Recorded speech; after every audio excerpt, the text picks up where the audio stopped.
Well, after the terrible tragedy that took place up in Connecticut this last week, all those poor little babies that were killed in such a violent and vicious way, obviously the debate has been kicked off in terms of what do we do? Is there restrictions on guns? What steps do you take? Do you start arming all the teachers? What do you do in a case like this?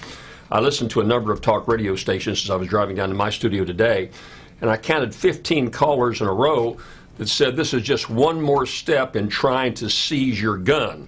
The standard line is that they're going to have to pry my gun from my cold, dead hands before I give up my gun. And that's the feeling on one side. And on the other side of the coin, you've got Mayor Bloomberg and others that say, look, we should ban guns in the city and put great restrictions on them. So what do you do? Where do you begin? First of all, you talk about it. Up until now, we haven't had a legitimate debate about all the violent activities that have taken place. There's been a lot. We've heard about the movie theater out in Colorado. We've heard about the terrible killing of the people surrounding the congressman out in Arizona. And any number of violent actions where rifles are used that have large magazines that can shoot 30 to 50 shells. Is that necessary? We haven't talked about the debate so far, and there are a number of aspects to that debate when you do talk about it. Why should anybody have a gun? Well, I live in a part of the country where gun ownership is a recreation. It's a way of life we grow up with. We hunt with our families. I can't think of a better thrill in my lifetime than to being with my young son when he shot his first duck with a .410. A shot, I said, don't shoot, it's impossible, you can't shoot that high. Boom, the duck comes right down. So the skeet shooting, the bird hunting, deer hunting, whatever it could be, has been a way of life in this country for the time this country was founded, and is still a way of life in many communities. Number two, there is a protection quotient. Now, if you live in an area where it's not protected, a more rural area, wherever you live in this country today, we live in dangerous times. I can't blame someone from wanting to have a handgun next to their house, or they're in their house somewhere. What if you're driving and taking a long trip up through Tennessee, up through the mountains, the Blue Ridge, and it's late at night, you and your family are there, and your car breaks down. You're off to the side of the road.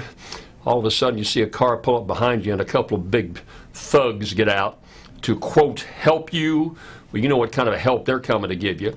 And I gave a gun to each of my daughters, took them through a training course, let them train themselves how to use it, and said, if a case like that, if you're afraid to shoot, just shoot it, go up in the air and go, get out of here, you no-count SOB, and fire that gun into the air. Do something to protect yourself. So there's a protection quotient in guns. Then you get down to the debate about how far do you extend that quotient to the assault rifles that do so much vicious damage. They are weapons to kill human beings. They've got nothing to do with hunting. And that's the debate we need to have. Some people say, well, they compare it to an automobile. You know, nobody wants to take away your automobile. There's no cry for that, and they kill a lot of people. Well, no. They don't say take away your automobile, but of course there are some restrictions. You've got to have a license. You've got to be trained. You've got to have insurance. There's responsibility involved. And so there are a whole lot of requirements with an automobile that, by and large, you don't see when it comes to handguns. That's not a very good comparison. But I think if you're going to have this debate, you've also got to bring in video games. A young mind who is easily influenced, who's bitter with society, a loner, maybe has some mental problems, he sits there day after day watching some of those vile, violent video games you can imagine. I've not seen a lot of these games. My kids tell me that anything goes. There is open mayhem. There is mass killing at short range, massive murder, cutting up bodies. I mean, the most horrible, vile things you can think of take place in these video games. And you do it, it gives you a sense of power. Look what I can do. And so that's certainly an influence. Should we talk about banning some of these video games? Let's talk about it. The whole mental health issue. I live down in Louisiana. In my state, they are just about to close down the largest mental health facility in the state because of funds. Well, there are a number of young people and old people who have mental health problems that need that kind of care.